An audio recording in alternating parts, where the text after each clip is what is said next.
Hi, everyone. It's Jennifer Huff here. So happy to be with you guys.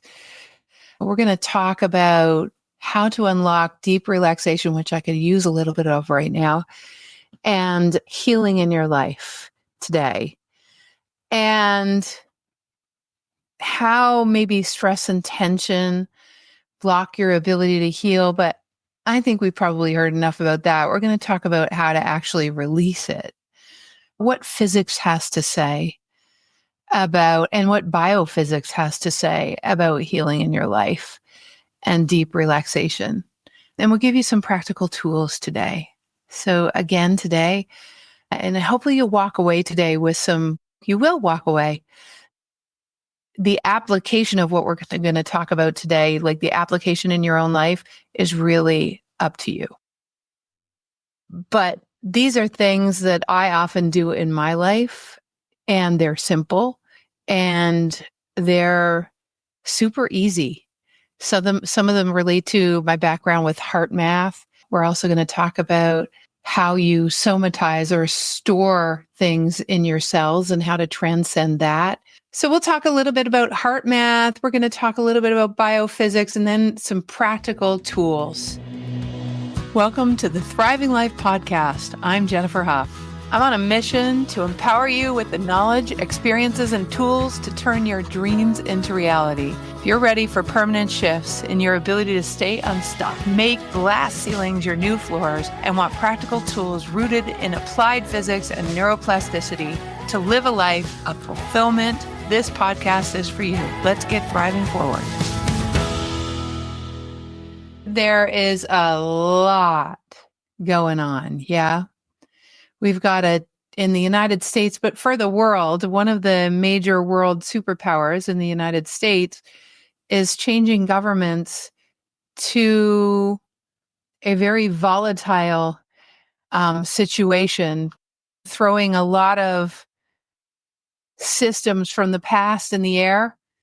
Whether you feel that's good, bad, or indifferent is no care for me. It doesn't matter. What we've got to do is understand how to make it through with ease and flow and to actually flourish through it. And one of the aspects of flourishing, although the other day I was like looking at what are the aspects of flourishing? There was about 24 of them, but one of them is being able to move through stress with grace, ease, and flow, and to be able to transmute overwhelm. You can have an assessment of whether it's better or worse. But again, instead of looking at whether it's better or worse and having a position or an opinion that you fight with people over, which causes more stress, the first step to being someone who flows with life is to be able to understand the information that's being given you, and then to be able to actually make choices given the information. Now, there's information being given to me that causes me a lot of stress lately. Because of there's something going on with my health. I find that I'm taking for granted my memory. And what's happening is that because of moving through this stuff with my health, I'm literally needing to set up reminders, which I haven't done yet. And I keep hoping that I don't need the reminders, but it is very clear that I need reminders. And I don't want other people carrying me over forgetting stuff, right? Because then it's not their responsibility, it's mine. It's an interesting little thing that's a change or a shift. But the fact that I'm missing sometimes a little late, or like I catch on to an appointment coming a little late and I'm like, oh, we can't have that. But it makes my eye twitch. So it's just information. I don't have to beat myself up. I don't need other people beating me up either. I already have been pretty good at that over the course of my life. And so it's just information. It's okay. What do I need to do? So the first step is start to look at the things that stress you out more as information rather than taking it in there's something wrong. There's something wrong with you. There's something wrong with them. There's something wrong out there, that it's personal to you, or that you now need to protect yourself because Justin Trudeau or whatever, all this stuff. So it's just information. Stop taking things personally. Don't freak out about what's happening in the world. Your presence is required, which is the second thing. So look at everything that comes your way as information. It's informing you. Then look at everything that's coming your way as information and then adjust accordingly. So the second thing is, remember that you signed up for the adventure of a human being having a life. I'd be more curious about why it's happening for you instead of that it's happening to you, right? Why it's happening for you, and being available to the answers that might come from that level of curiosity, rather than having a knee-jerk reaction of emergency mode trying to fix what's broken. But what do we do with the information? And what you do with the information is you actually get yourself to the frequency of the answers so that you can come up with the answers. Because otherwise, all that's happening is you're taking it personally somehow. Then you get really frustrated or angry or sad or scared or anxious or whatever, right? And that's not at the frequency of the answer. Is always at the frequency of what you perceive would feel good, right? What you perceive would feel good. Yeah. Recently, with respect to missing things, the problem is my memory has gone. I'm so in the present that sometimes I just zone out, right? And one of the things that I talked to Adam about recently is I really need help from people who like systems, which Adam does, to figure out how that cannot happen. That's what I did with that information, because me transcending lone wolf syndrome equals asking other people for help, especially people that I love. Sometimes it's about asking for help. Sometimes it's about paying for help. Sometimes it's about waiting a few days, leaving spaciousness and going and doing things that get you to a different frequency, taking your attention off that thing and watch who comes to you, or watch what information comes to you, or watch which YouTube, what do people call it? The University of YouTube. Watch which YouTube comes to you. It is absolutely the gray space, Sue. And at the same time, you can be in the gray space between worlds. But if you're not actually working on your frequency to get your frequency to the place where the answers are, in other words, shifting your mood upwards and finding yourself feeling good, even if you are in the gray space, the mood that you're in and the frequency that you're at matters, right? Otherwise, you're just going to feel floaty, and then you're going to start judging the floatiness, right? It's Catherine Brewer said the other day, I think her sister-in-law or something said, you're thrilled to be on the trapeze, and then you release to go to the other trapeze that you're going to grab onto. And in between those trapezes, it's, what do I do with myself? Where do I go? We can either judge that, or we can say, look, I'm flying, right? So it's really about how we relate to that in between space, whether you're doing it deliberately by meditating, or whether you're in a spiral jump, which can be very stressful, which is the third thing I want to talk about, spiral jumps. So you might think, Jennifer, that sounds a little woo. It's not woo. It's exactly what I just expressed about the trapeze. We're often being called to not only, it looks like you're writing a new chapter for the book of your life, but what's actually happening is you're writing a new book and you're letting go of the old book. So everything that you've been doing has been great and you've learned lots, but you're over it. And it's time. I was just talking to a client minutes before this, which is another time I almost missed. My husband had to phone me to remind me to be here today. But I was deep in a conversation with someone about this idea that basically when we come into a new time in our history, when we make an era shift, in any of our lifetimes, we have not had this big of an era shift, unless you're probably over 70 or 80.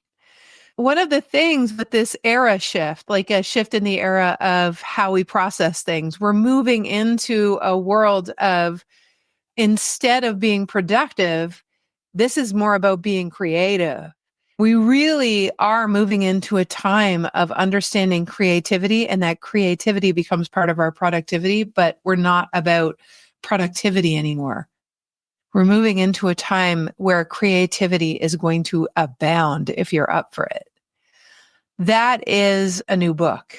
That's not a new chapter in the old book. Life itself on planet Earth is shifting to that.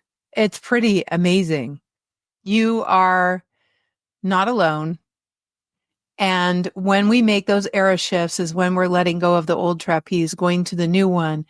And the space between when we're, instead of writing a new chapter to the old book, we're writing a whole new book for our life. That's what the work at the Wide Awakening is. A spiral jump is when you're jumping an entire paradigm for your life. So when we make those paradigm shifts, the space in between, it looks like you don't know how to plug into yourself, your health, your life, your time, what you do. And that can cause what I call spiritual and emotional dissonance. And that spiritual and emotional dissonance happens because you're letting go of how you have been and you're moving into how you will be. How you deal with this is you close your eyes, and maybe you want to do that with me right now. Close your eyes. Bring your consciousness behind your eyes as though you're now in your body, and now you get to let go of the world around you. You get to let go of everything in the world around you. Now, imagine that you are already a year into your spiral jump, your big jump, your evolution, your era shift. It's already a year from now. And you've integrated with all the tools and the ways of being and the new skills. You've already integrated a year from now. You've already caught the other trapeze bar. You've already done a double flip with a twist, and you've caught the other trapeze bar. And you might not have it mastered, but you have a little bit of confidence, imagine. So now imagine that your DNA grows to include you already being there, because remember, in 3D on planet Earth is their time space. I'm sure there are other civilizations that have that too. But we're talking about planet Earth right now. 99.139% of you doesn't even live in time space. So let's go into that place where it's already a year from now, and you can embody those skills and those ideas and those new understandings of yourself and your life, and that you've already got some mastery and you're figuring out the flow.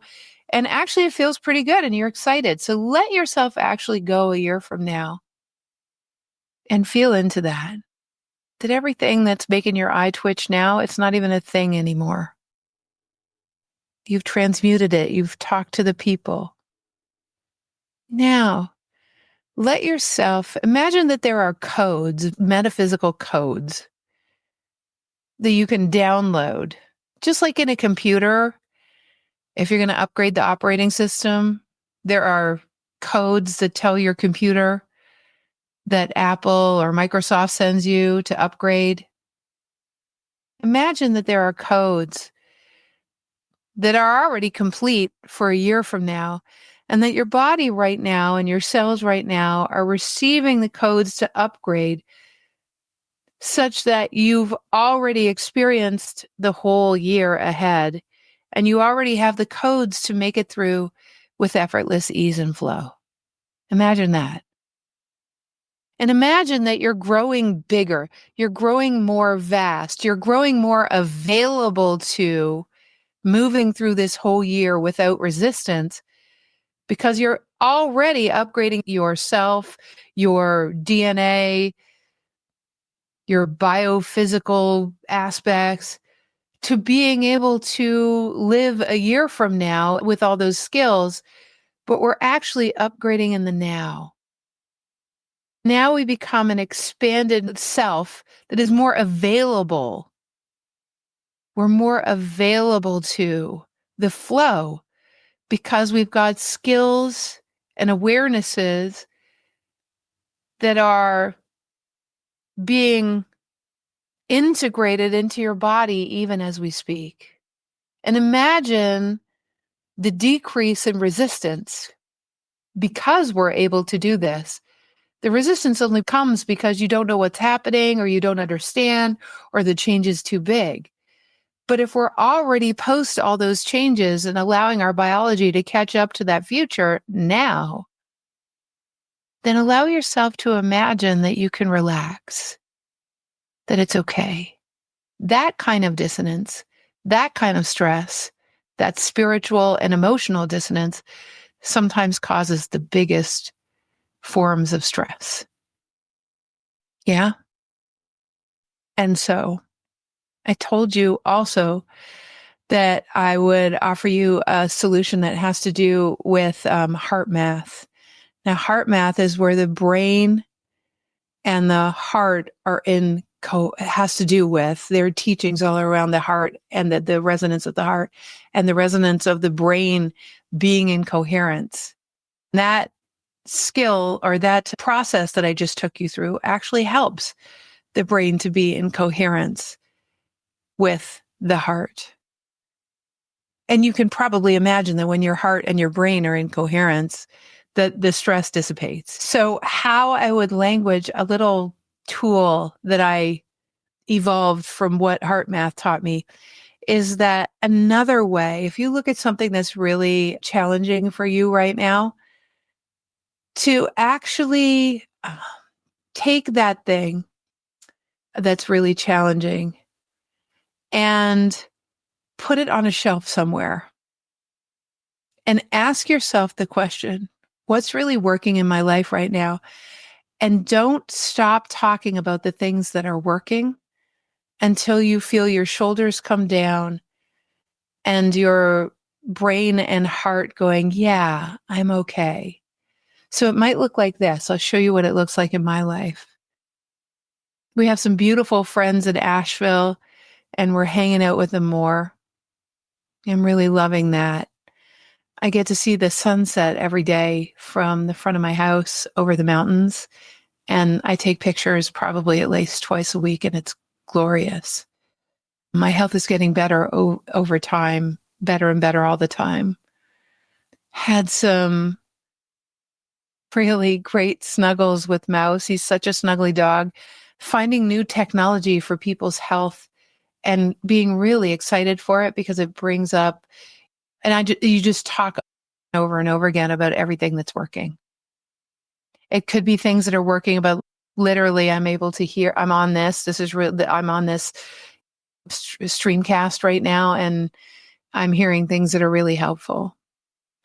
I know that this happens every Monday and that I can listen to it and it can help me reset. You could say things like, I'm breathing.